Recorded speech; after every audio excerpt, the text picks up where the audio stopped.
Bonjour à tous, bienvenue dans l'émission Rencontre. Cette année, nous célébrons le 50e anniversaire de la normalisation des relations entre la Chine et la République démocratique du Congo. Quelles ont été les grandes étapes qui ont marqué ces 50 années d'amitié entre les deux pays? Quels sont les principaux résultats obtenus? Quels sont les défis qui restent à surmonter? Aujourd'hui, nous nous trouvons à l'ambassade de la République démocratique du Congo en Chine et nous allons écouter ensemble les réponses de Monsieur l'ambassadeur François Palumwene. Bonjour Monsieur l'ambassadeur. Bonjour Madame. Vous avez été nommé ambassadeur de la République démocratique du Congo en Chine en octobre 2021. Quelles ont été vos premières impressions lors de votre arrivée en Chine? Elles sont impressionnantes. C'est parce que j'étais ici en 2008. C'est vrai que c'était pour juste une semaine. Et quand je suis revenu, j'étais plus qu'impressionné par le développement presque fulgurant de la Chine depuis 7 ans. Et partout où on passe, on est impressionné. Et on évalue la charge du travail du peuple chinois. Et on voit ça à travers les sites qu'on visite et les cités qu'on parcourt. C'est vraiment quelque chose qu'il faut admirer, et sincèrement. Et cette année marque le 50e anniversaire de la normalisation des relations entre la Chine et la République démocratique du Congo. Comment jugez-vous les relations actuelles entre les deux pays? Nos relations, depuis que nous les avons établies, ça remonte à l'année 1972, ont été très bonnes. On n'a pas connu d'interruption. Et nous travaillons avec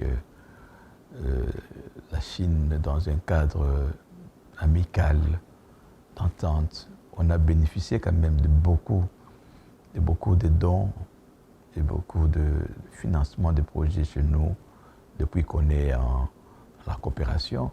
Mais ces dernières années, cette coopération a pris de l'ampleur, surtout dans le secteur minier, où nous avons des gros capitaux qui viennent de la Chine pour l'exploitation et la production, voire la transformation de nos minéraux principaux tels que le cuivre, le cobalt, l'or, les diamants.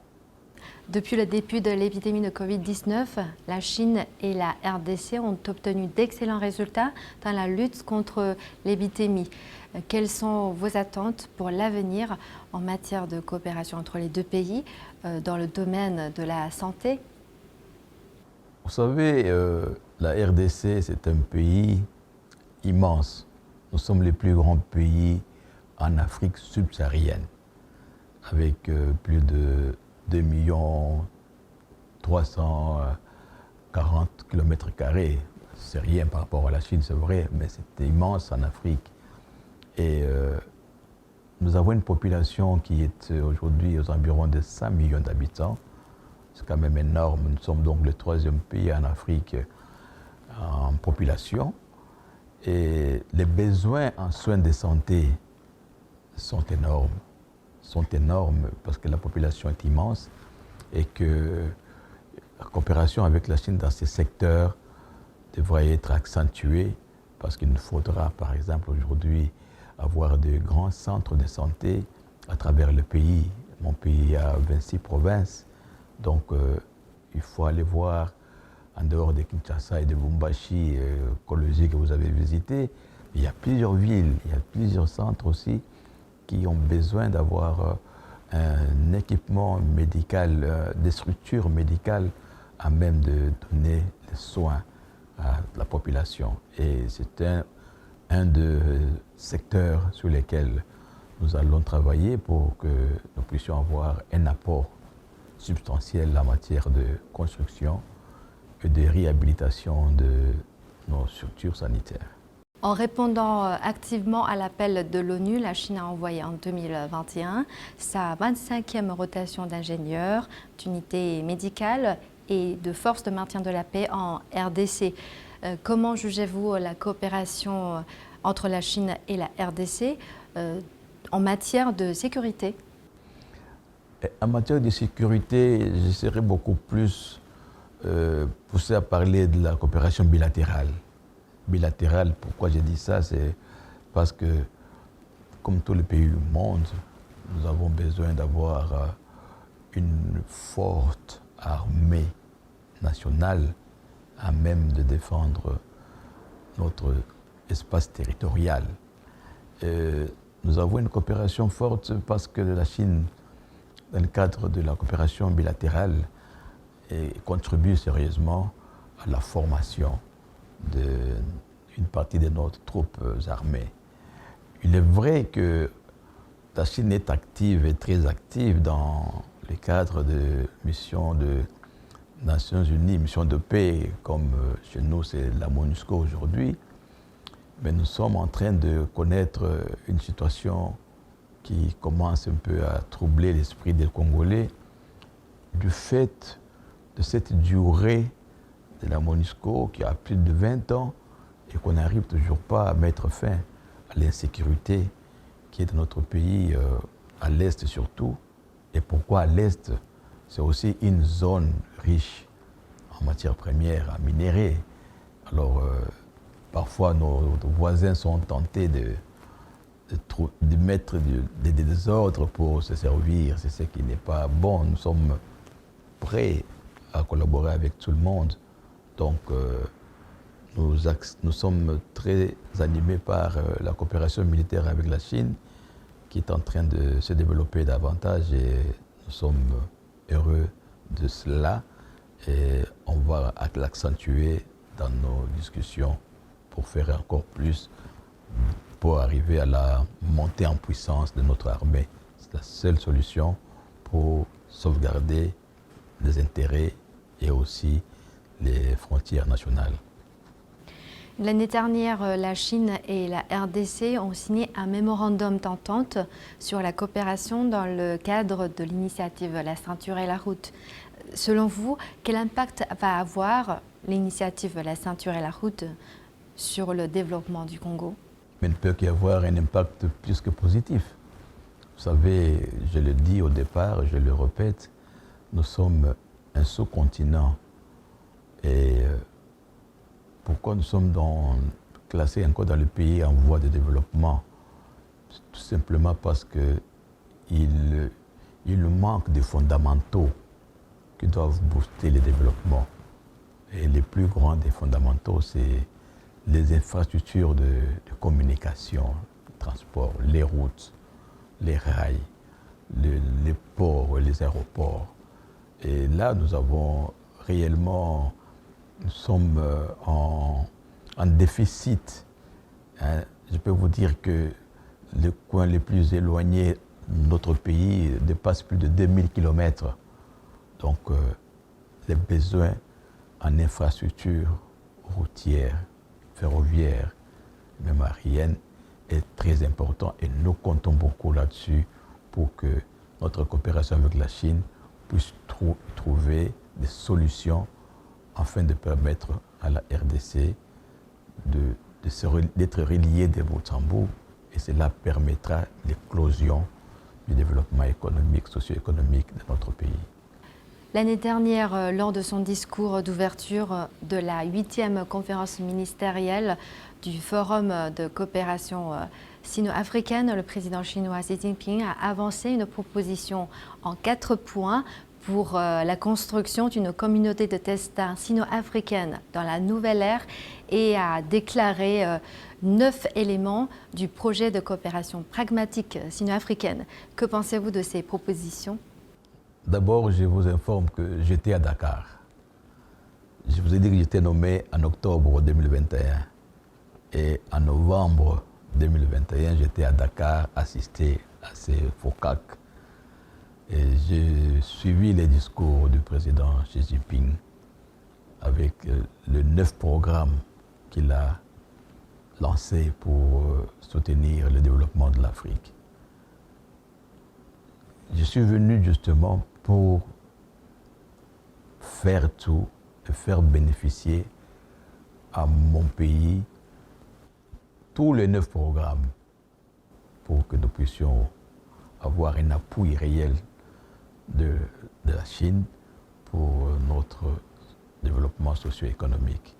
C'est immense, c'est une très bonne intention et maintenant nous devons passer aux actes. C'est pour ça que nous avons été envoyés ici parce que nous avons presque loupé les programmes de 2018 à 2021 parce qu'il n'y avait pas un chef de mission ici. Et maintenant, ma mission est de ne pas rater un seul programme de ce cadre de 2022 à 2024 au bénéfice de mon pays. Donc, nous attendons ça de pied ferme et nous devons tirer le plus de bénéfices possible pour notre pays. Vous avez été ambassadeur de la République démocratique du Congo dans plusieurs pays, comme en Inde, en Malaisie, à Singapour, au Sri Lanka, aux États-Unis. Comparé aux politiques étrangères de tous ces pays, qu'est-ce qui fait, selon vous, la particularité de concept de communauté de destin pour l'humanité promu par le président chinois? Ce principe, en fait, il n'est prononcé et qui n'est indiqué qu'ici en Chine.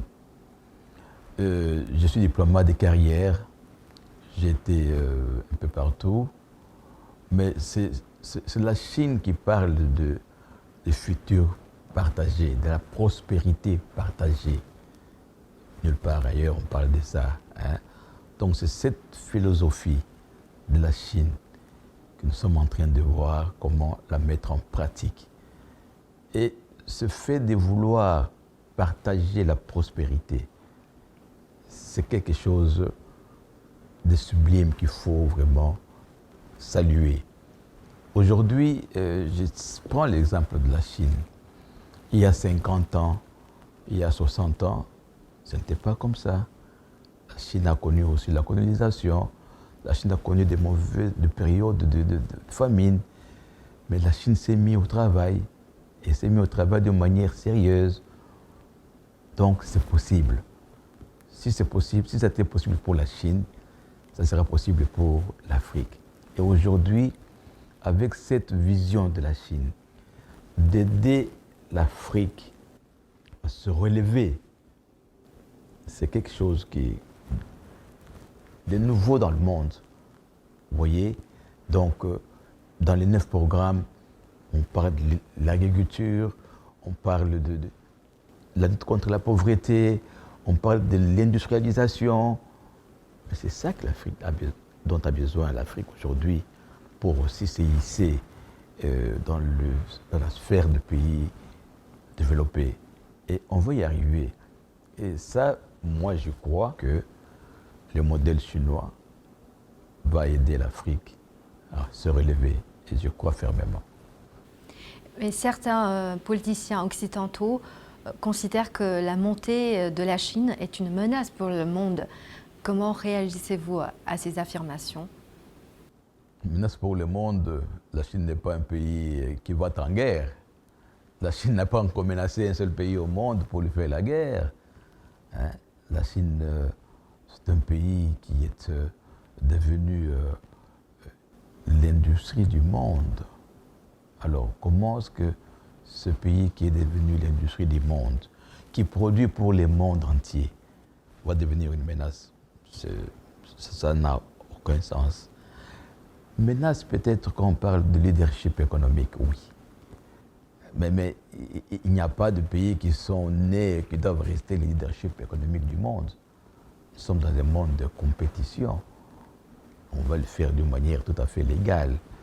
Hein, on se respecte, que c'est lui qui prend le leadership dans un secteur ou un autre. On le laisse continuer, on n'a pas trouvé que c'est une menace.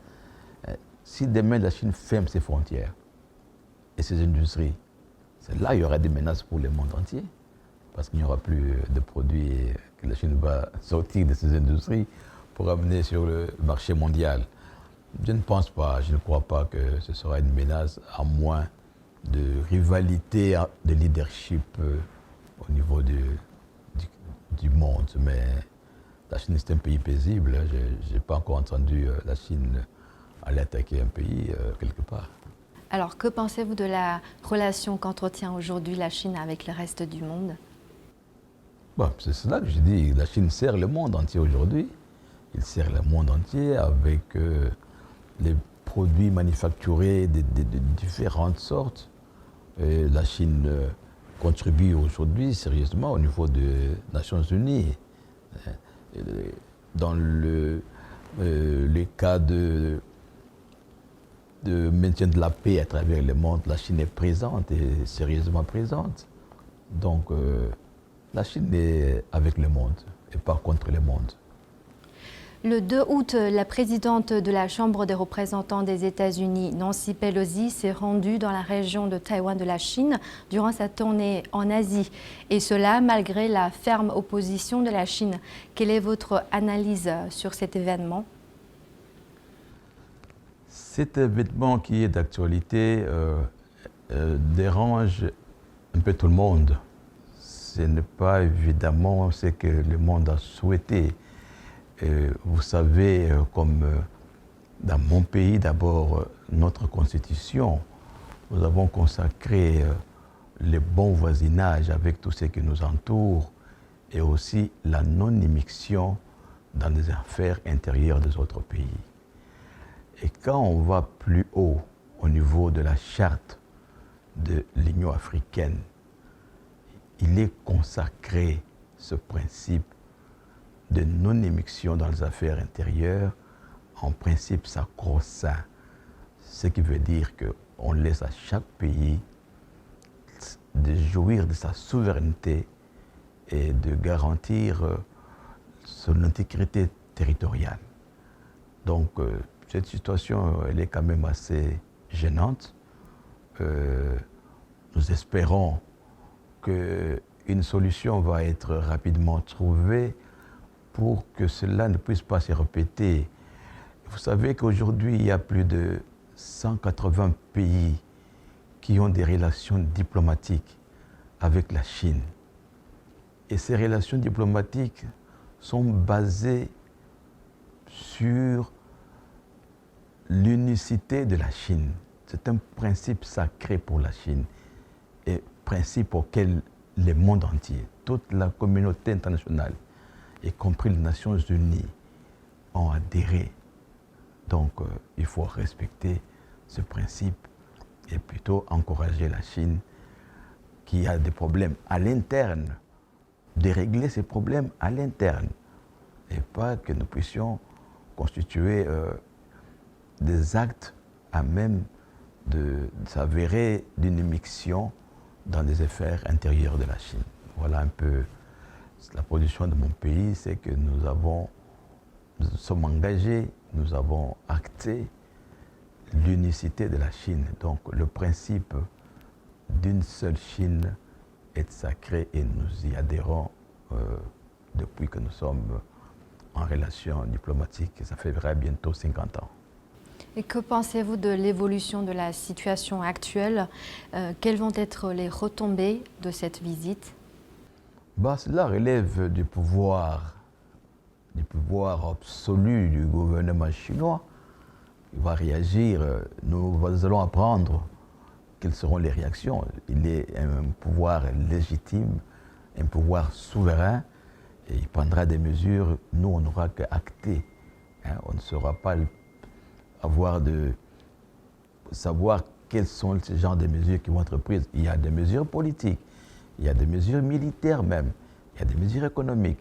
Nous, on ne sait pas dire quoi, on attendra ce que le gouvernement chinois va prendre comme mesure à propos de cette situation qui est quand même assez malheureuse.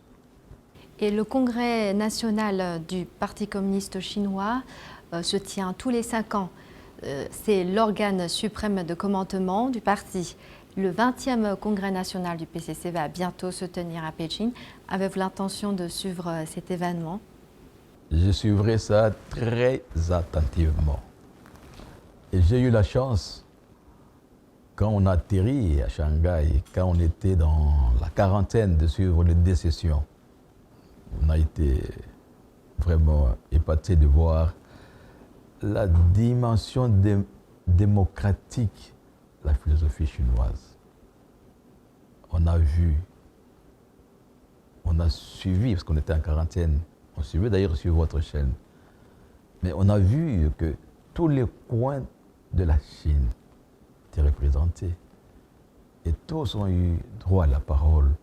Et tous ont parlé de leurs besoins de survie, de leurs besoins socio-économiques.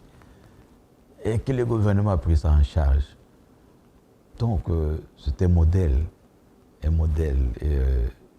on va suivre très attentivement le 20e congrès. Et je serai sur place, je ne bougerai pas. Et nous attendons certainement de ce congrès de grandes mesures qui va de plus en plus mettre la Chine sur la scène internationale avec des renouveaux en matière philosophique, en matière de coopération avec le monde. Donc, on est là, on va suivre et attendre des retombées pour l'Afrique et pour mon pays aussi. Vous avez dit que vous êtes impressionné par la dimension démocratique. Pouvez-vous nous en dire plus? Non, mais si la démocratie, c'est la philosophie, la gestion du pouvoir pour le peuple, qui doit être le premier bénéficiaire. Mais la manière dont se fait, la manière dont nous sommes en train de voir cette disposition permanente d'aller chercher à satisfaire aux besoins socio-économiques de tout le monde sans distinction, et que les besoins de ceux qui sont le plus éloignés du pouvoir central arrivent au pouvoir central et que le pouvoir central réponde pour trouver des solutions à tout le monde. Qu'est-ce qui est mieux que ça? Hein? Ce n'est pas... moi, je vous donnerai l'exemple de notre pays. On a une multitude de partis politiques qui ont tous pratiquement les mêmes programmes. Alors pourquoi en avoir 100, 200, pour en avoir un ou deux? Le problème, c'est de satisfaire. C'est ce que les pouvoirs ont la fonction primaire, de satisfaire aux besoins élémentaires de toute la population. Et ça, je ne pense pas qu'il y a 1000 philosophies pour le faire. Il y a le basique. Le basique, c'est communication et le travail. Et rendre tout le monde heureux. Et chasser, comme vous le faites ici, comme vous l'avez fait ici, chasser la pauvreté absolue. Et ça, je suis témoin, et j'en parlerai à qui je veux, qu'en Chine, réellement, la pauvreté absolue a disparu dans leur vocabulaire. Comment jugez-vous l'évolution de la Chine ces dernières années sous la direction du Parti communiste chinois? Je vais vous raconter une petite anecdote avec un ami européen. On mangeait et on s'est rendu compte, en discutant, il dit que la Chine en fait un peu plus. Donc, c'est comme si ils en ont tellement qu'ils font des trucs. Mais le Parti communiste chinois, il a la maîtrise de la gestion de ce pays. Et il ne faut pas, il faut être aveugle pour ne pas voir. Mais ceux qui voient trouvent qu'il n'y a pas mieux. Aujourd'hui, à travers le monde, les schémas chinois, demain sera un schéma d'école. Il y aura des pays qui pourront le suivre, qui vont le suivre parce que les choses se passent d'une manière assez claire, où tout le monde vit dans la sécurité apaisée et le travail est assuré. Moi, je pense qu'il n'y a pas mieux. Donc, le parti a la gestion de ce pays en main et que les choses se passent très, très bien. Quelles sont vos attentes pour le futur de la coopération sino-congolaise? Nous avons aujourd'hui plus de 120 millions d'hectares de terres arables et irrigables, donc cultivables. Cette capacité peut nourrir 2 milliards d'habitants sur Terre.